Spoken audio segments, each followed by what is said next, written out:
ભાવનગર જિલ્લાનો જીવાદોરી સમાન એવો સેતુજી ડેમ ઓવરફ્લો થતાં 59 દરવાજા 1 ફૂટ 6 ઇંચ સુધી ખોલવામાં આવ્યા છે।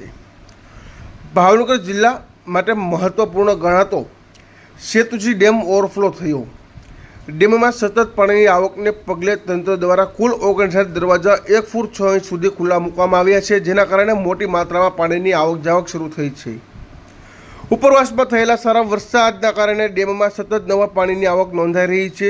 ડેમ ઓવરફ્લો થતાં નીચાણવાળા વિસ્તારોમાં રહેતા લોકોને સાવચેતી રાખવા તેમજ નદીના પટમાં જવાનું ટાળવા માટે તંત્ર દ્વારા સૂચનાઓ આપવામાં આવી રહી છે। સેતુજી ડેમ ઓવરફ્લો થતાં ખેડૂતો અને જિલ્લાના લોકોને રાહતની લાગણી અનુભવાઈ રહી છે, કારણ કે ડેમમાં પૂરતો જળ સંગ્રહ આગામી સમયગાળા દરમિયાન સિંચાઈ અને પાણી પીવા માટે લાભદાયી બનશે। વધુ અપડેટ માટે જોડાયેલા રહો તળાજા પાવર ન્યૂઝ સાથે।